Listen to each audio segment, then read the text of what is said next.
Hello everyone, hope you all are doing great, and welcome to this new video where we are going to be creating a bar chart completely in SwiftUI. Okay, so we're going to be building everything from scratch, and this is what our end product is going to look like.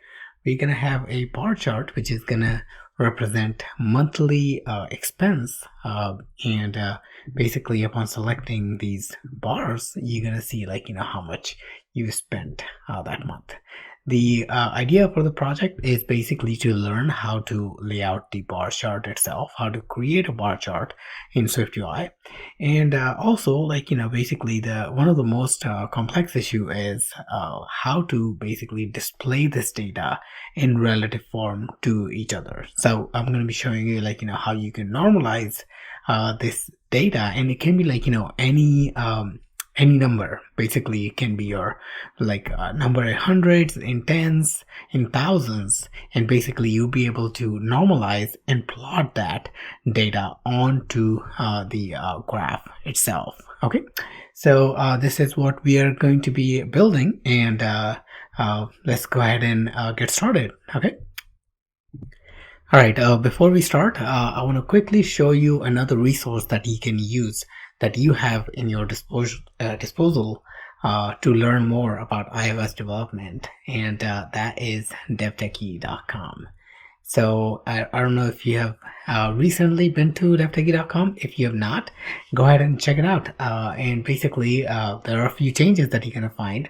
First of all, we've got we are slowly rolling out all of our courses onto devtechie.com, and they're actually at heavily discounted price. So you can actually go ahead and directly enroll, and these courses, once enrolled, they're available to you 24/7. Okay, now that's not the only thing.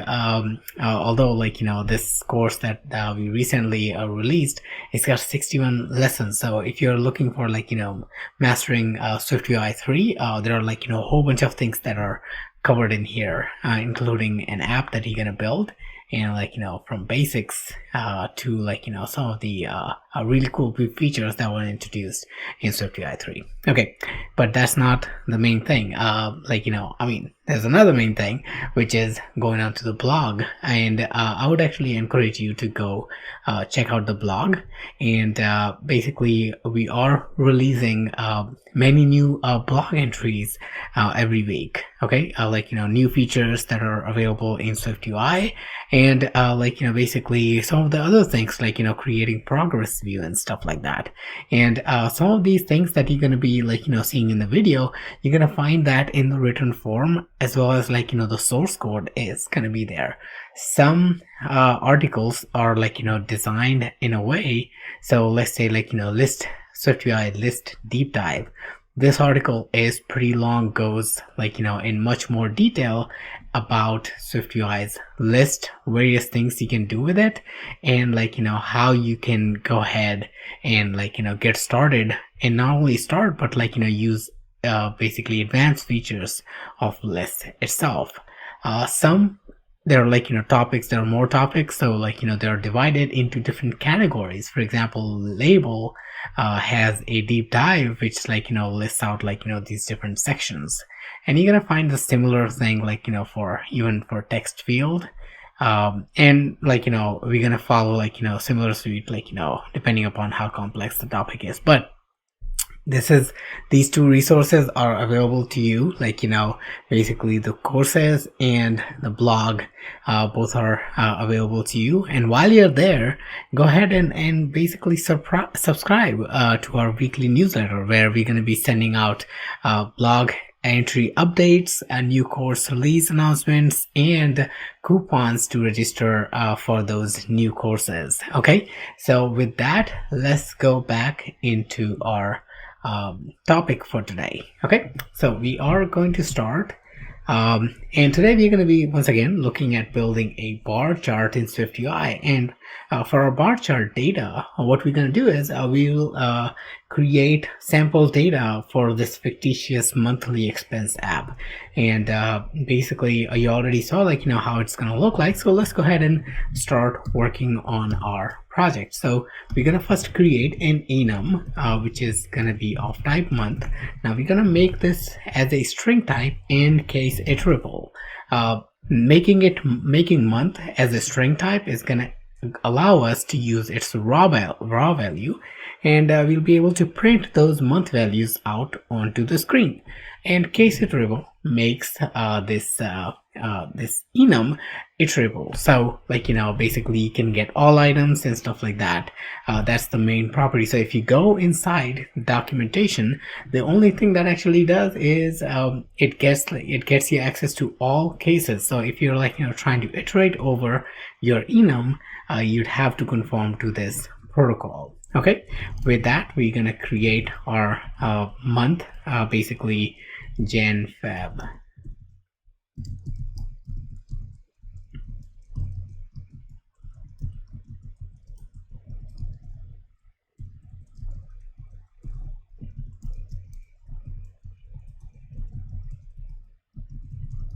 Alright, so we're gonna have all of our 12 months listed out here. Jan, Feb, March, April, May, June, July, August, September, October, November, December. Yes, all of them. Okay, so that's our month enum that we're gonna use inside a struct called monthly expense. Okay, and this is going to conform to identifiable protocol, basically giving SwiftUI an opportunity to identify each individual model on its own way, basically have an identifier. So once again, yes, this is our model. Okay, and data in this can come from data that you have saved in your app, but we're going to create some sample data so we can play around with the concept of bar, which is the main topic. Okay, so we are going to create some properties. First of all, we're going to have an ID, which is going to be of type UUID. We're going to directly initialize that so we can basically conform to identifiable protocol. Other than that, we're going to have month, which is going to be of type month enum. We're going to have value, which is going to be of type double, and we're going to also have a name, which is going to be a computed property from the month.raw value, and we're going to capitalize that. Okay, and that actually wraps up our model. So this is our model that we're gonna basically have. Now let's add some sample data, and basically what we're going to do is we're going to add some sample data. We'll also add a static computed property to find out the maximum value in our sample data. This maximum value is going to let us compute the highest number that's present in that sample data, and that number we're going to use to normalize our graph, basically when we are plotting that graph. Okay, so let me go ahead and copy and paste that code, and I can talk about it really quickly. Okay, so we have a static variable called sample data, which returns monthly expense array, and then you have your monthly expense entries. So I've got these numbers.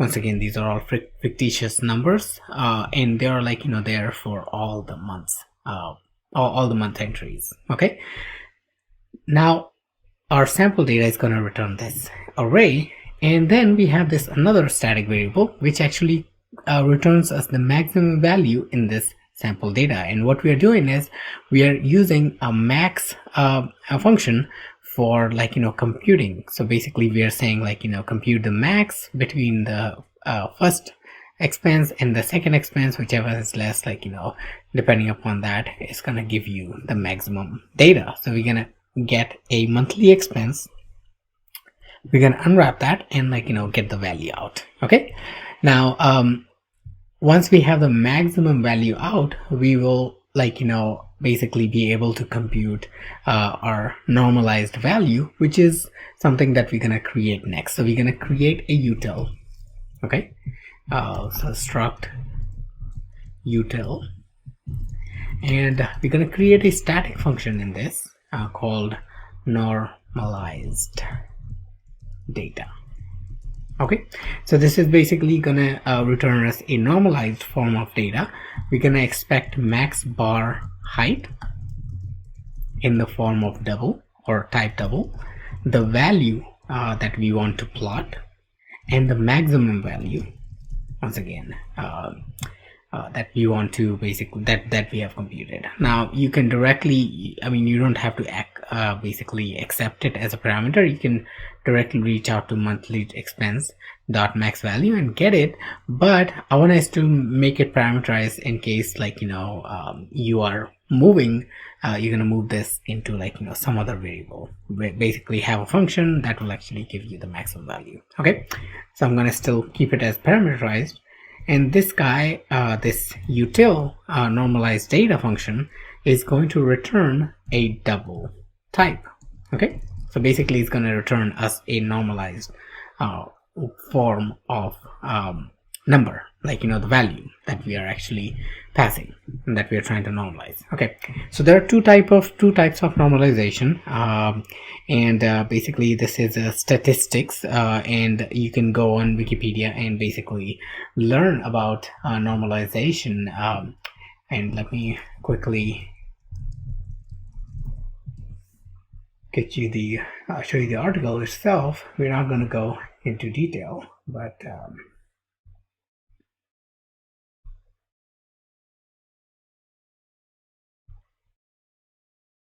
okay, so what you're looking for is normalization in statistics, and basically normalization is a process of, like, you know, adjusting values on a certain scale, right? So they can be like, you know, they can come in relation to each other, so they're easy to plot. So most of the time, like, you know, when you're plotting values in graphs, you want to make sure that they are actually, like, you know, measured on the same scale. Like, you know, basically what you do is, like, you know, you try to normalize them between 0 and 1, and that will actually something that you can plot onto the screen, so your values look in relation to each other. Okay, there are two types of normalization. The reason I wanted to talk to you about this one, because there are two types of normalizations.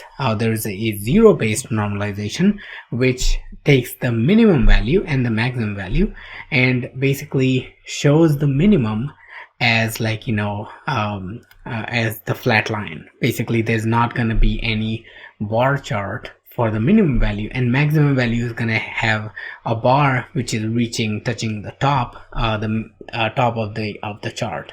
Okay, that's not helpful for us, because we want to plot the bar in such a way where all the values are displayed. So that's why we're going to use the other version, which actually computes them based on maximum bar height. So basically we're going to take the maximum bar height, which is the height of our individual bar. You're going to see how this value is going to be passed in a minute, and we're going to multiply that with the value itself that we are trying to plot, and we're going to divide this whole thing by the maximum value that we have computed. So this is going to give us a normalized version of value, and same formula is going to be applied on each of these values right here.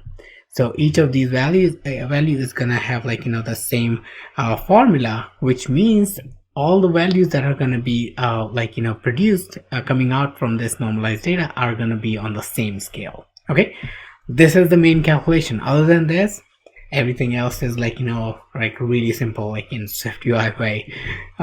So let me go ahead and, like, you know, put our view together, and you're going to see how easy it's going to be. Okay, so we are going to create a property called SampleData, which is going to access monthly expense dot SampleData. We are also going to have, like, you know, two state variables. First one is going to be for the animation. We're going to say initially when the view is loaded, animate is going to be false, and another state variable which is gonna be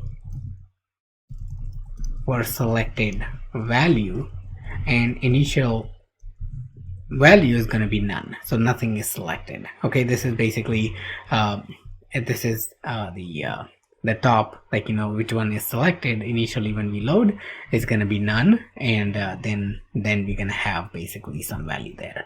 So let me quickly show you once again. So none right now. When you select something, you're gonna get that particular value shown up there. Okay. All right. So first thing, we're gonna have a VStack. All right, and inside the VStack, we're gonna have a text to show what has been selected by the user. So I'm gonna simply say text selected value. We're gonna set this thing to bold, adding. We're gonna set the frame to be max width of infinity, foreground color to be white, background is going to be color.purple in a rounded rectangle with the corner radius of 5 points. Okay, next part is basically an HStack. This is our bar chart. Okay, and we're going to go over each entry in the sample data. Okay, so we're going to put a for each there. For each data that we get access to through this iteration, we're going to create a VStack for that. This is, we are creating individual bar for that bar chart. Okay, and we're going to basically have a VStack which is going to show, so you see this slightly faded bar which is showing, like, you know, the maximum value that we can reach in the bar. This is basically two rounded rectangles sitting on top of each other, layered in VStack. So that's what we are doing here. We're going to actually make sure the alignment is bottom. Okay, and then we're going to have a rounded rectangle, corner radius 5. For the fill, we're going to use maybe a pink tint, maybe. So pink dot opacity 0.5 or 0.05 actually. And for the frame, we're gonna have a width of 20 points, height of 300. Okay, and we're gonna leave the alignment as default. Now, second rectangle is going to be basically the value that is shown as filled value, the actual bar, the bar of the bar chart that actually shows the filled value. So that's going to be the next one. Once again, rounded rectangle, corner radius 5. We're going to fill this with a linear gradient.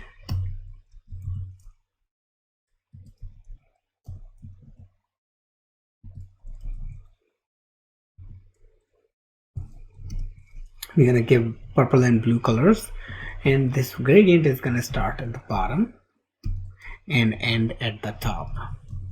Okay, and then we're going to have our frame. Now frame is going to have width same as the other rectangle, so we see, like, you know, them sitting on top of each other, covering the entire width for the rectangle. But for the height, we're going to compute that, and the way we're going to compute it, first of all, we're going to say if animate is true, then go to util and normalize data. Okay, now maximum bar height, what we want to do is I want to actually keep some buffer between the maximum value that can be plotted. So that's why I'm going to say maximum bar height is going to be 250, 50 points shy of 300, like, you know, basically, like, you know, yeah, so 250 of this one, 300 of this one. And then the value is going to be data.value, whatever value is there, like, you know, for that month's expense. And the maximum is going to be coming from monthly expense dot max value. Okay, that's going to give us the maximum value that there is. Now this particular calculation is going to give us a normalized value. If the animation is false, then we want to set the height to 0, so we can see, like, you know, things getting basically things animated. Okay, now let's see what the issue is.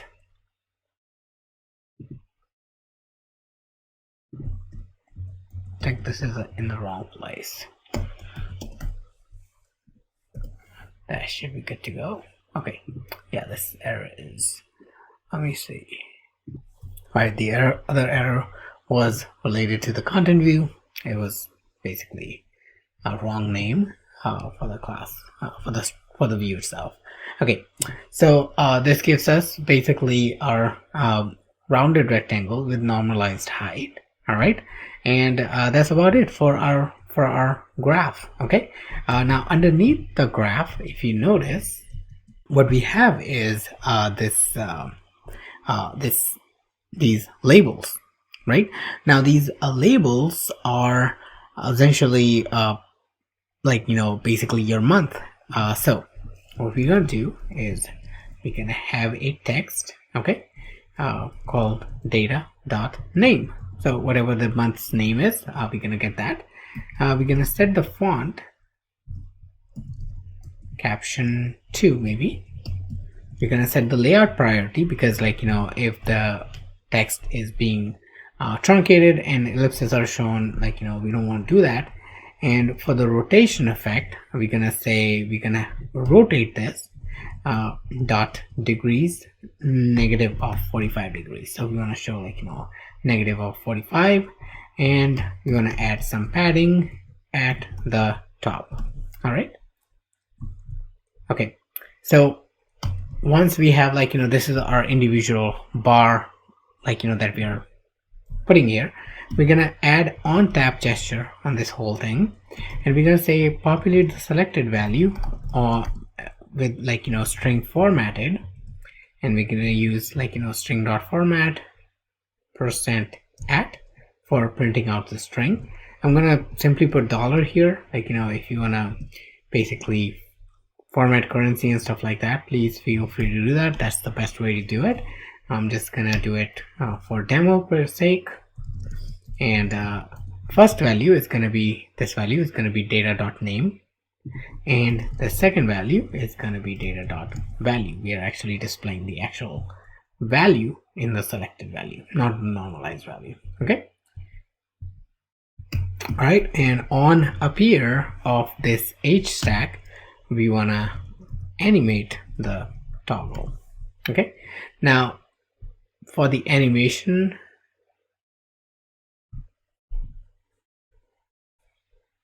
so let's see, yeah,